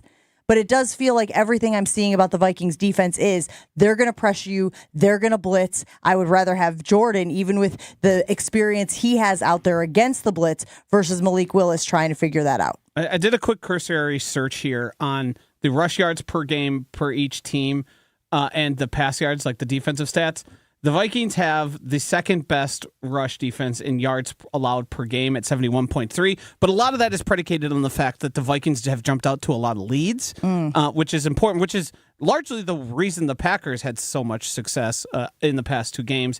And the pass yards per game, the Vikings are near the bottom. They are bottom 7 or 8, but that also you need to add the context of teams playing from behind, kind of attacking with the pass. They are a defense that is going to look different pre-snap, post-snap. They are a defense that sometimes shows 8 in the box pre-snap and then ends up dropping guys, and only rushing 3. Yeah. So I feel a lot more confident with Jordan being able to decipher that, than I do Malik. And again, the knock on Malik was processing, right? Seeing what's out there, knowing what that means for the plays he needs to call. They kind of dumbed it down, and I don't mean that to be disrespectful. I want to be very clear. It's just a colloquialism, if you will, but they sort of brought it down a level so that he didn't have to do a lot of the thinking. So it was like, what do we call them? Screen run options, and here's your read run. Yeah, I thought that was a big difference maker in the game. But are they going to have to tailor, if Jordan does play with his injury, are they going to have to tailor an offense around that where they really don't want him out of the pocket? That's what I was going to say. To run or do too much. Some of the film that I've watched of the Vikings and the Texans, C.J. Stroud was scrambling a lot, right? He was having to... And do we want Jordan Love scrambling with a knee injury? Maybe that's part of it as well. I still believe Jordan will be out there this weekend. I think that has been the target date that Adam Schefter told us from the beginning. I've said that a lot because that is what is dictating that timeline for me. But don't go into this game, guys, thinking that Flores and company won't be cooking. Yeah. Don't go into this game thinking that this will be an easy move in the chains for Green Bay. Because what the Vikings have shown so far is that they're very good at that. They're very good at confusing and frustrating the offenses they've faced to the tune of, gosh, Joshy, I'm not even good at math. 6, 7, 17 divided by 3. What are they averaging? I don't know that one off the top of my head, but I would gather it's probably close to 10. Why did you go right to Joshy? Well, because if I had to power rank the math whizzes on this show, Joshy is 1. Gap. I get it. Me. It is 10 on the dot. I got confirmation from my help back here. Look at that brain cook. Just 3 numbers we had to throw together into the mixer. Wow, we are rough. We got to take a break here on Jen, Gabe, and Chewy. Don't forget, we have Sophia Minute coming up at the bottom of the show to talk about the Brewers, obviously continuing to watch them as the hunt for Brew October heats up. If you love sports betting, you got to make your way to the sportsbook at Potawatomi Casino Hotel Milwaukee. That's where Joshy and I will be tonight for Weekly Wager from 6 to 7. And hopefully my betting goes better this week than it did last week. Still don't have a total for you, but that's okay. Join us out at Potawatomi Casino. If you're in a rush, they have free 20-minute reserved parking spaces. Also, you can get a fantastic meal at the kitchen. We'll be up in the VIP deck in the broadcast booth, but you should be enjoying all of the action on their 2,000 square foot video wall. It's a new era of sports betting at Potawatomi, so get in on the action. Jen, Gabe, and Chewy are back after this on 94.5 ESPN. Northbound 94, we have a crash on the left shoulder just before you get to Rawson Avenue. Looks like everybody's able to get past it without too much of a problem. Just keep an eye out for it. Then we've got some delays right around the Plainfield curb going northbound on 4394 up to Oklahoma Avenue. Southbound 43 is heavy from before Silver Spring all the way down to Capitol Drive.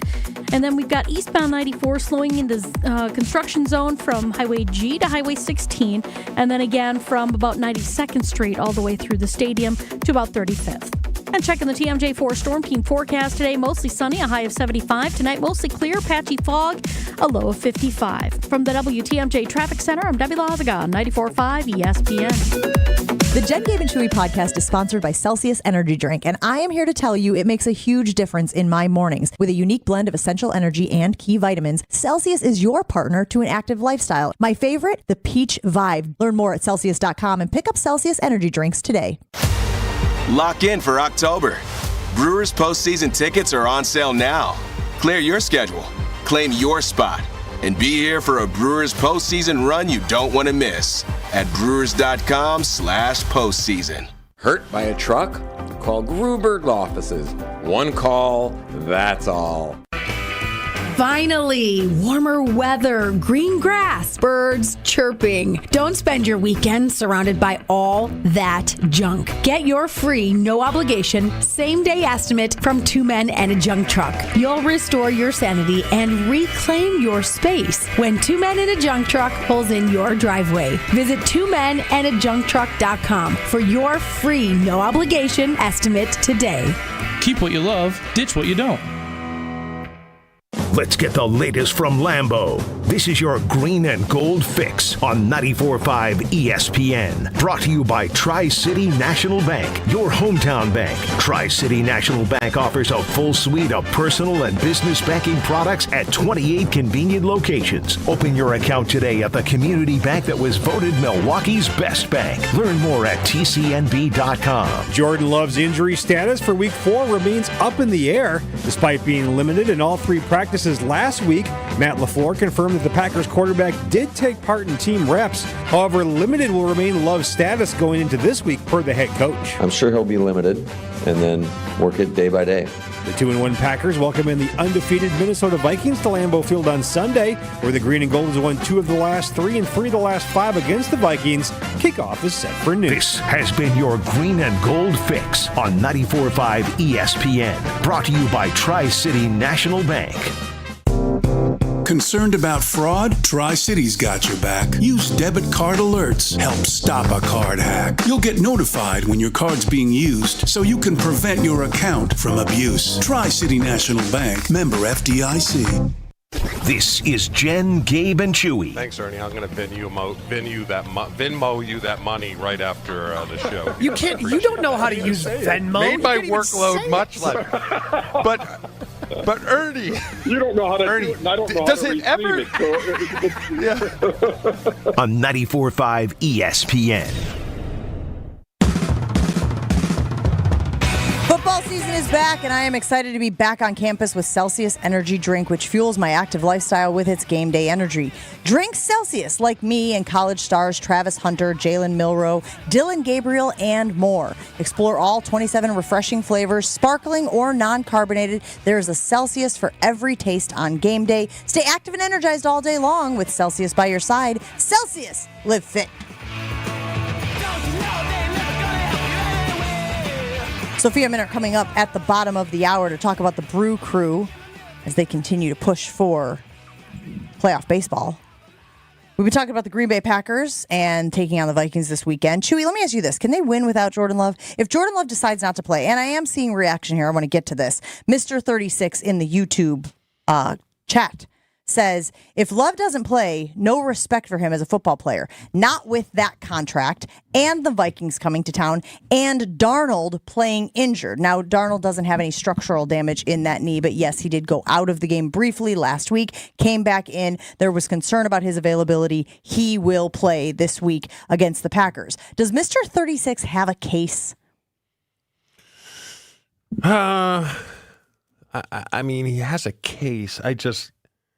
I don't know who's pulling the strings here, and LaFleur's kind of playing the cat and mouse game. being cleared and not being cleared. What I think is it's coming from Jordan and maybe some of his people. But I understand the frustration of the fans because when you see someone practicing and doing team, I think a lot of people are with me from the standpoint of, look, part of that $150 million guaranteed that you got. I think a lot of people believe if you're 95%, then you should be out there playing. But I don't know. I don't know Jordan's body. I just hate how covert they are. It just drives me nuts. If the guy's doing team and practicing, tell us he's doing team and practicing. Is that because the margin of victory is so thin? The margin between winning and losing is so thin. Competitive advantage, obviously any competitive advantage you can get, you're going to take. And if a team thinks they need to scheme for 2 quarterbacks as opposed to 1 quarterback defensively, that's an advantage. Like, I think it's foolish. The whole thing has been a charade to me. Yeah. The whole thing has been like eye roll to the Green Bay Packers. Yes. But I do understand if you believe you need every advantage you can get, why would you give it up? Why would you just cash in those chips? May as well play them, right? May as well try, even if it is like grown city. Yeah.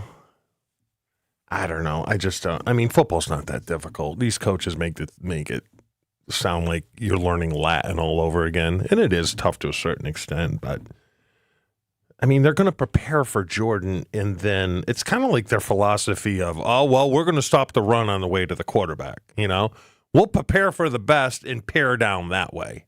Because you still have to run the same stuff. There's only so many plays you can run and invent in an offense. So, do I think it's a big thing? Do I think it's a huge advantage? No, I don't. But we will. I will if he's taking team reps on is today Wednesday? Wednesday. Then we'll know. And they should be able to find that out. See, Bob McGinn back in the day was the greatest because he would take the weak practice squad guy and extract information out of him, even if it wasn't 100%, and go from there. So they should know. Even if the information wasn't 100%? Stand outside the door, see if Jordan's sweating. You know? Is his shirt untucked? Is it tucked in?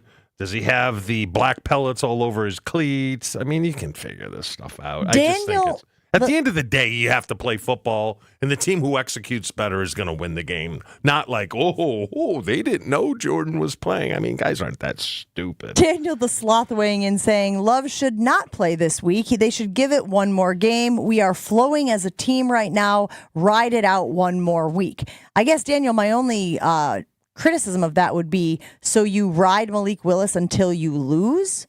Or when you have a better guy who is across the board better, you just go with him when you can, right? I don't buy into we're rolling right now, let's not mess up the mojo.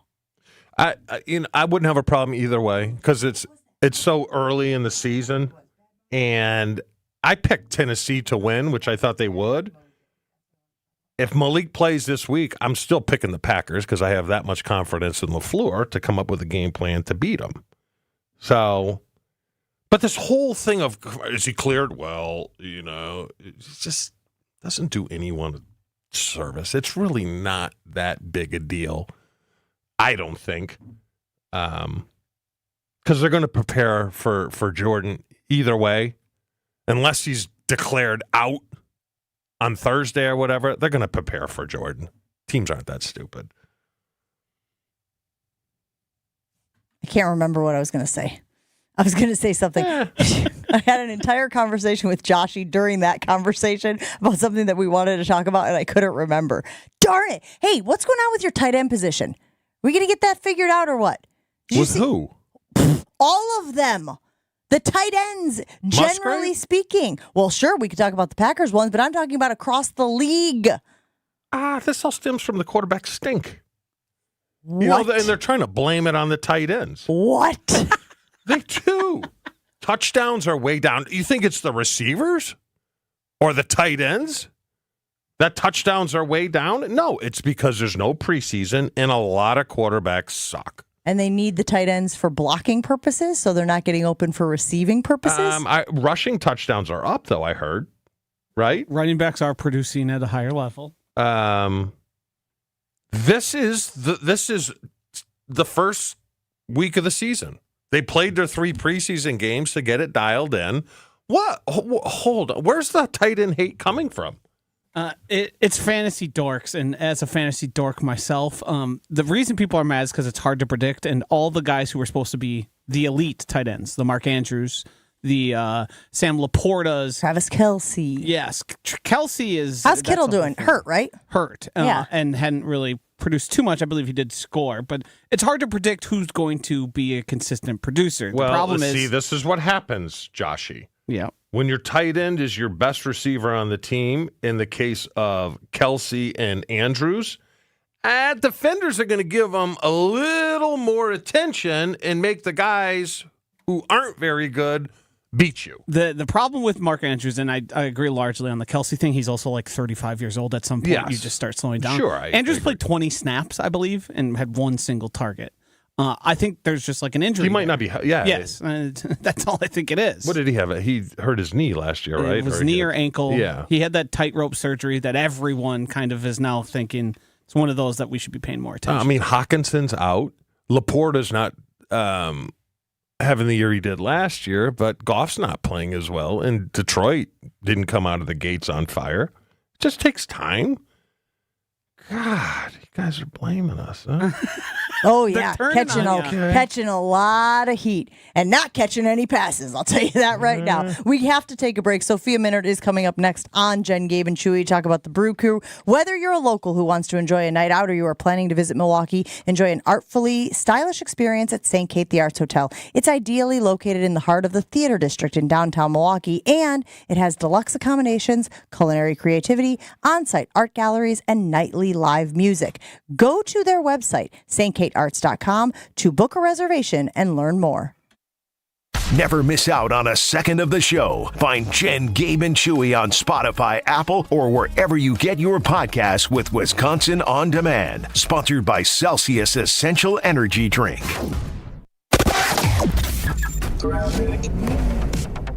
Eastbound on 94, we are seeing some backups from Highway G to Highway 16 through that construction zone. Then from 92nd Street all the way to about 35th. Westbound 94 backed up from 35th Street to Mitchell Boulevard. We got southbound 43 backed up from Silver Spring to Capitol Drive. Northbound looks okay, although we are seeing some delays around the Plainfield curve on northbound 4394 past Oklahoma Avenue. And on northbound 94, we do have an accident just before you get to Rawson.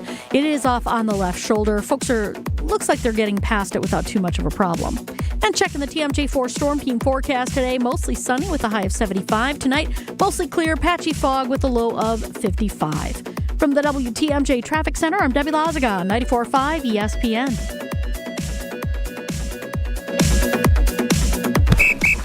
All right, gentlemen, this is Emmett Smith on behalf of Depend, and I've got the perfect play. Run straight to your doctor's office for a life-changing catch. Because when prostate cancer is caught early, it's up to 99% treatable. And one blood test might be all it takes. And now through November, Depend is donating to the Prostate Cancer Foundation for select purchases. Talk about a great play. From September 1st to November 30th, Depend is donating 40 cents to the Prostate Cancer Foundation for Depend Shield Guards Real Fit products purchased in the U.S. up to a maximum of $300,000 void in Mississippi. This is the story of the one. As a facility technician installing a new welding station, he knows getting the ventilation right is critical for safety. That's why when questions arise, there's Grainger. Grainger offers detailed technical product information online at his fingertips, so it's easy to find what he needs. Because when it comes to safety, having answers means he and his people can breathe a little easier.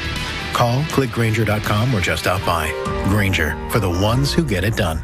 At Great Midwest Bank, we've been serving Southeast Wisconsin homeowners for nearly 90 years. Wait, 2024 minus 1935, 89 years. Wow. In our 89 years as a community bank, we've learned a lot about the values of the people who live and work here and appreciate the loyal customers that have made Great Midwest Bank who we are today. Find a location at greatmidwestbank.com. Great Midwest Bank, your simply local equal housing lender and member FDIC. Gabe, where do you think our group should be taking our golf trip next year?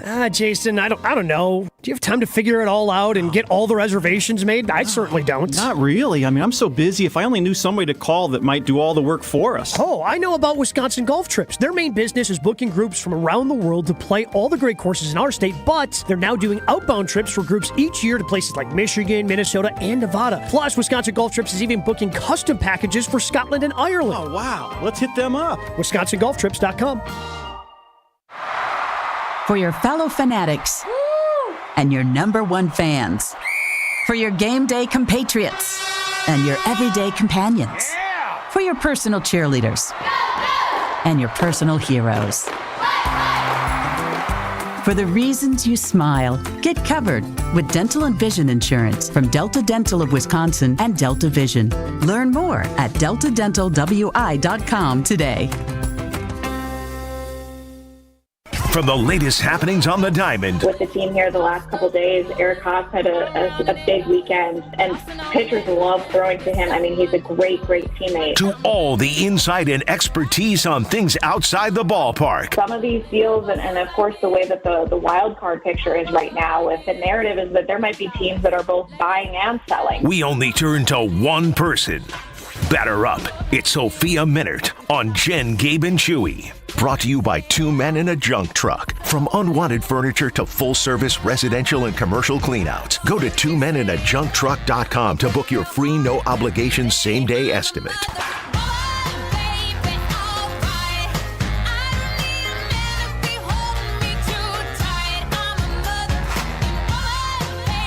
To use a baseball reference, we are rounding third, headed for home on the Brewers season. Just 5 games left after another victory last night for the Brew Crew. Good morning, Sophia. How are you doing today? That's a good analogy, Jen. We're rounding third. It's my fault. That's where we're at. Appreciate it. I heard, and I was not there, but I heard that there was some booing going on at AmFam Field on Sunday, and apparently Murph was kind of into it because team was down 8-0. They ended up rallying to win that game. Do you also subscribe to the theory that Murph was putting out there that the team needed to hear boos from the hometown fans to kind of wake them up a little bit? Because to me, I was like, no, this is a first-place team. They won the division. Yeah. They deserve a little grace. I do tend to side with you, Jen, on this one. I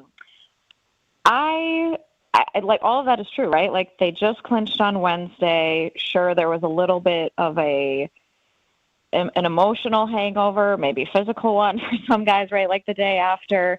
The first 3 games of that Arizona Diamondback series were just not typical of what we have seen from this Brewers team. So I get it, right? And Sunday, one of the coaches said, the first 3 innings of that game may be as ugly as what we have seen this team play all year, right? There was just, it was 8-0. There were some mistakes made, just not much offense, like the at-bats, and it wasn't off to a good start. So then the fans started booing. And then they just started chipping away, right? It was a run in the third. It was 2 runs the next inning. Then you're like, okay, it's down to 5, right? It's the middle of the game. There's still a lot of ball game left, as we always say. And Murph has been like really honest all year about what the fans mean to this team, right? He's been begging and pleading and asking for fans to come out and see this team and support them because they've earned that. And it is a really fun team to watch. And it's a really good brand of baseball, and it's really competitive. They were frustrated. They didn't like what they saw Sunday afternoon. And then, you talk to the players about it, and they'll tell you, like, no, of course no one wants to get booed. Nobody wants to be booed by their home fans, especially 2 days after you win a division, and they've accomplished so much. But everyone's a competitor, right? And it might feed you a little bit. It might get you going. It might piss you off. It might say, okay, like we'll clean it up and we'll play better. So yeah, I don't know if it was the fans booing or not, but something turned around after that 3rd inning, and obviously it ended up being the best comeback and probably the best win of the year. Sophia, we had Robin Yao and Murph on Friday, and I asked Robin, I said, how important is it to get this bye? And I was kind of surprised by his answer. He said, not at all. He said baseball is meant to be played every day. And Murph pretty much echoed what Robin said.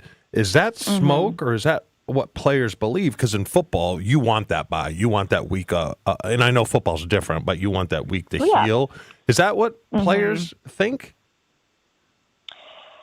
I think, look, there's an argument for both. The argument for having the bye and securing one of those top 2 spots is you get yourself essentially an all-star break, right? You get those 4 or 5 days to physically get some rest.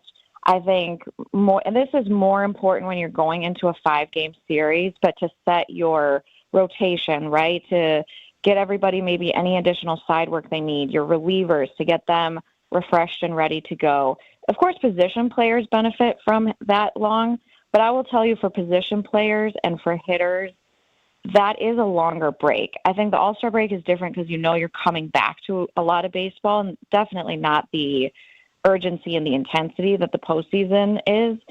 So I think that's where, and it's happened to teams before, right? It's happened to teams like the Braves and the Dodgers, where you get that bye and they just come back and they just don't look the same, right? And they get bounced, and then you wonder, oh gosh, was it because they took this time off? Now, if you're a hot team and you come in and you're playing like your hair's on fire just to secure, one of those wild card spots, you want to keep that going, right? I think about the Brewers in 2018. That was how they felt. All of September, they rattled off 20 wins in the month after being down 5. And then you go into game 163 at Wrigley for the tiebreaker game, and they wanted to, it was a noon game on a Monday, and they went in there and there was absolutely no doubt they were going to win that game. Like, zero doubt. It was, they were so confident. And I think that's kind of what Robin is talking about, is when you're playing like that and you've got momentum, that is the rhythm of baseball. You show up the next day and you want to keep it going. Sophia Minnaert hanging out with Jen, Gabe, and Chewy as we talk about the Brew Crew as they prepare for the playoffs. Sophia, walk me through the bullpen. What do you see as? What do you think they're going to do? How do you think this shakes out? Who will they carry? How do you think that will shake out over the next few days headed into the postseason? Yeah, so I think that this is going to be a very interesting puzzle because they're still trying to get. First of all, just for the regular season, they're still trying to get Nick Mears back off the injured list. That could happen as soon as today or tomorrow. Brian Hudson, the lefty, who has been so huge for this team all season, he's been down in AAA since the early part of September now. And now he's in Arizona just continuing his work since the AAA season ended. And then when you look at putting together a postseason roster, navigating a 3-game series is very different than navigating 5, obviously. So if last year's any indication, last year they carried 11 pitchers and 15 position players. They are capped at 13, just like they would be for a regular season roster. And I was talking to one of the guys in the front office over the weekend, and I guess historically in the 3-game wildcard series format, no team has ever used more than 10 pitchers. So I thought that was kind of interesting of like, you're obviously planning for depth, and I think this Brewers team could get really creative of how you line things up. I think you would assume that, like, Freddie Peralta is going to get game 1. You could make a lot of arguments for who should get game 2. And then in your bullpen, you're going to have your regulars, Devin Williams, Trevor McGill, Yoel Payamps, Aaron Ashby, I think has absolutely earned a spot in there. You're going to want a good mix of lefties and righties. And then I think it depends on who comes back, right, of that injured group that I was talking about. So they've got some really interesting decisions to make. And it would not surprise me if they got creative in terms of maybe a bullpen game or, how the starters are going to be on shorter leashes, obviously. So, yeah, you're going to do everything possible to win that 3-game series if that's what ends up happening next week. So, Sophia, if they get past that opening round, is there a preference on who they would want to play first, the Phillies or the Dodgers, or does it not matter? I don't think it matters. You're going to have a tough fight with either one of them. They lost the season series to both of them, if that, factors into anything. I think, it's like with the Phillies, to me, they just seem like the most complete team in the National League. There's obviously more recency there, having just played them here at home. And then I think with the Dodgers, they last saw them in July. So, you're going to have to deal, that top of the lineup with Mookie Betts, Freddie Freeman, Shohei Ohtani, and then, Freddie Freeman, I don't know if I said him, but that's a Hall of Fame top four. Yeah. That's just a juggernaut. So I think, you've heard this from this team every day. They want to play good baseball heading into next week. They want to continue to win. They want to continue to play hard. Obviously, you've got to win that wild card series, which anything can happen in a 3-game set. And the field looks really interesting. The Padres clinched last night, so we know they're in. But then between the Diamondbacks, who have now lost 3 straight since Sunday, that big comeback, the Mets and the Braves, they're beating up on each other right now. So it's going to be really interesting which team is left out. And that's the team, right, that 6th seed, that's the team that the Brewers are going to get if they do indeed stay in the 3. Brewers with a final homestand Friday, Saturday, and Sunday against the Mets. Get out there, support the team, be loud, F and wah, and all of it at AmFam Field. Sophia, thanks for hanging out with us. We appreciate you. All right, yeah, let's hope for a fun weekend this coming weekend. She's Sophia Minert. You can catch her on Bally Sports Wisconsin, covering your Brew Crew all season long. Joshy? That conversation with Sophia Minert and all our coverage of the hunt for Brew October is sponsored by, Delta Dental. We'll take a break. Roll on right after Jen, this. Gabe, and Chewy continues next on 94.5 ESPN. Are you looking for a reliable ride? I've got you covered. It's ESPN Milwaukee's Jen Latta. I use AccuTrans Group for my private transportation needs during the college football season. AccuTrans is a veteran-owned business dedicated to providing unmatched corporate, personal, and event-related transportation that you will use again and again. From corporate travel and weddings to group events, AccuTrans Group caters to every occasion. Booking is easy, safe, and dependable. Visit AccuTransGroup.com to get a quote or to book a reservation today for reliable and safe transportation. Lock in for October. Brewers postseason tickets are on sale now. Clear your schedule, claim your spot, and be here for a Brewers postseason run you don't want to miss at Brewers.com/postseason. $1 million. That's big, really big. This September, Potawatomi Casino Hotel Milwaukee is handing out a cool million, and you've got a shot at winning your share. The big $1 million giveaway is here. Just play with your rewards card and you're entered to win. Couldn't be easier and couldn't be bigger. No wonder it's called the Big One.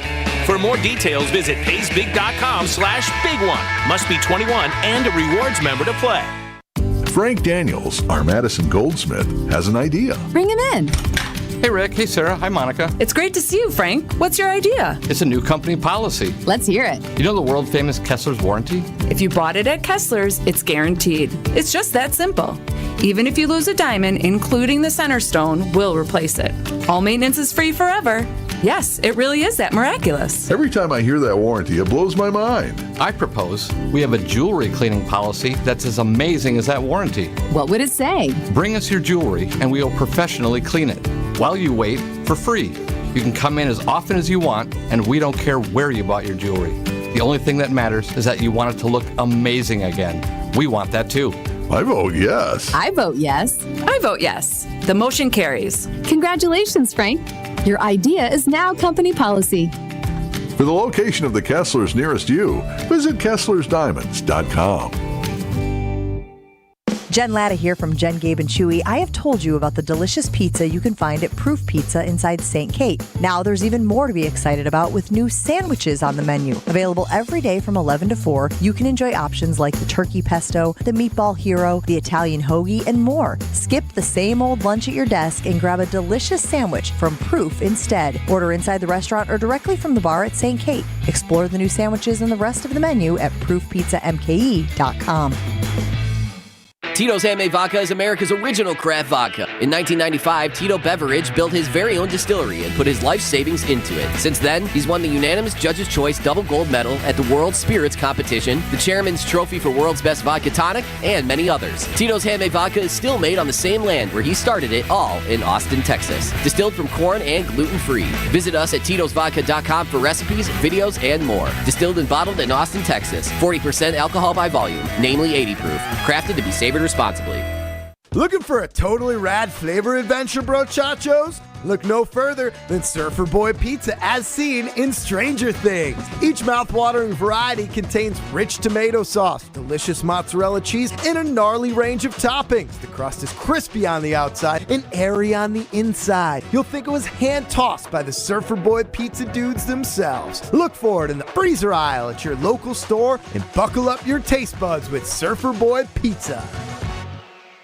If only life had a remote control, you could pause or rewind. Well, life doesn't always give you time to change the outcome, but prediabetes does. Take the 1-minute risk test today at doihaveprediabetes.org. Brought to you by the Ad Council and its prediabetes awareness partners. This is Jen, Gabe, and Chewy. If it's gotten to the point, I don't think shower. What do you mean? What do you mean you're not going to take a shower? You just told me you're offended by your own BO. No, but I think it's deodorant, Gabe. Showering does nothing. It really doesn't. You are wrong. Because you must be showering wrong. On 94.5 ESPN. Here we go. Accutrans is a veteran-owned business dedicated to providing unmatched corporate, personal, and event-related transportation that you will use again and again. When I need transportation during college football season, I rely on Accutrans to get me where I need to go. Booking is safe and easy and dependable. Just go to their website, AccuTransGroup.com, to get a quote and book a reservation today. That's AccuTransGroup.com for reliable and safe transportation anywhere.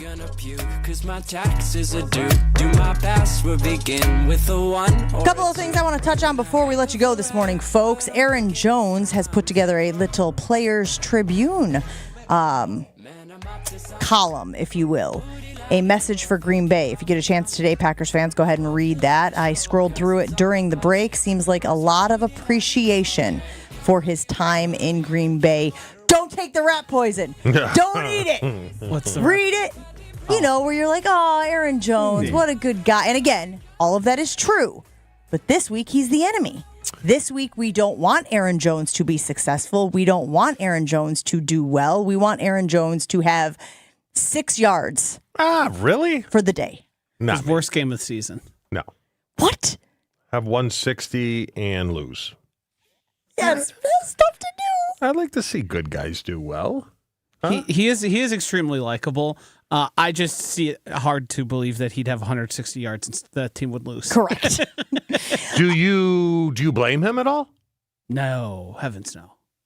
No, you can't blame him at all, right? No, fine. Go get your money. If somebody's willing to pay you what you want, you should go get it. I have no problem with that. I'm simply saying, don't sit there and be like, don't have your game. We really want Aaron Jones to do well. We want him to have a great game coming back to Lambeau. No. Be against it. Let him do it against all the other teams. Yeah. Ben weighing in when we were talking to Sophia Minard about the Brew Crew, and we were talking about the booing when they were down 8-0 on Sunday and how they came back to win. He says no grace for the Brewers. The fans in the seats paid good, hard-earned money to attend the game. They didn't come to the game to watch a team put in minimal effort and lose 8-0. When fans spend their money, the least the team can do is put in effort. I don't know. If this is a 500 team, right, and you can tell that they're just out there waffling, okay, boo away. But this is the top team in the division. Wall to wall, start to finish, they held at least a portion of first place in the division all season long. So they had a tough day. Give them a break. Booing your home team this late in the season when the playoffs are around the corner, when they're taking on a team that they could see in the postseason?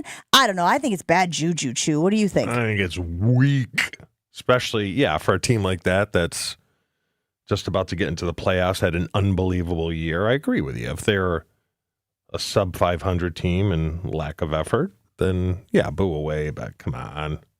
We're about to make a run at this thing. Stand behind your team. How much, I wanted to ask you guys, how much strategy goes into that last series against the Mets? Ooh, what do you mean? I mean, because you could tank right? Let them win all three and kind of pick who you want to play. That feels like bad juju. No? Tanking the final season of the series? Let's say you want to play the Diamondbacks, you know? Couldn't you steer your way to playing the Diamondbacks? Do you want to play the Diamondbacks? They played them pretty tough here last week. They did, but they're on a 3-game skid. Regress to the mean. I mean, who would you want to play right now? I think the Mets. Well, really? I think. Well, why don't you let me see how that final series starts to shake out before I say so? Wasn't Gabe telling us that the Mets, they're missing somebody right now? Francisco Or Lindor. thank you very much. And as he goes, the team goes.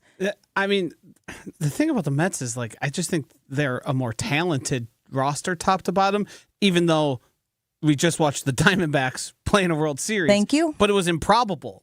If you look at that lineup, you're like, who are these guys? Oh, you're saying lightning in a bottle type thing? Yeah. Can't possibly hit twice. But that's what I'm thinking. Would you have a problem with tanking, regardless of who it is, to steer your way to a team you want to play? No. If you think you have but the problem is, I don't think either of these present a monumental difference in terms of matchup. There's no obvious things where you can see, I feel like that happens a lot more in football or in basketball, where you can kind of see this is going to work better against this team. Baseball has a lot so many more factors that it's pretty rare where you're like, this team is definitively better because of this. And I got to tell you what, Joshy, that's a big reason why I don't bet baseball. It's so fluky. I keep going back to the example. Ben Brust used it on week 1 of Weekly Wager out at Potawatomi, and he was talking about how the opposing pitcher, his splits, road and home, were astronomical. He had a 3 ERA at home, and he had a 5+ on the road. And he thought, well, Brewers are going to get to him. Didn't score a single run on him. You know what I mean? It's just fluky like that. Guys have nights. Guys have good games. Guys, put together something improbable. And it's just I try to look at the props. I try to figure out, does this guy do well on the road or at home? Does this guy do well against lefties or righties? I usually, the way I've approached betting baseball is I bet against the things we think we know. So if it's the top of the line pitchers and the run total is very low, I'm going to just bet the over because that's how baseball is. Things go wonky so often that there's often value in kind of subverting the common held beliefs. So what would you bet right now? Because I would bet them making it to the NLCS. Would I get good juice on that? We got to go to Potawatomi and check. I would gather yes, just because. Okay, because that's the feeling I have right now. NLCS? Yeah. Okay, good. I mean, you just learned what NLCS stood for last week, so we've made a lot of progress in the last. You can even do better if you're able to predict the actual matchup. That has added value to it. So if you wanted to pick a team to go along with I think they beat the Dodgers and they play the Phillies. In the NLCS? Yes. It's a tough matchup, Phillies. I mean, both of them are tough matchups. I'm not sitting here saying the Phillies are leaps and bounds better than the Dodgers. Dodgers obviously have the best player in baseball. But the Phillies, for a stretch there, I thought that nobody was catching them the way they were playing. As far as night in and night out. That's going to be exciting, though. That's the thing, Brewers fans. Enjoy this. We have wanted to be a top team in the league for a long time. We got to the playoffs year in and year out, and now they're talking about, could the Brewers make a deep run of the playoffs? Joshy, you gave us some odds earlier today. What are the odds that you were telling us earlier today? This is the ESPN projections. They have the Brewers as, where's my number here? I've lost it. About a 22% to make the NLCS and a 9% chance of winning the World Series. There you go, Chew. 22%. I like it.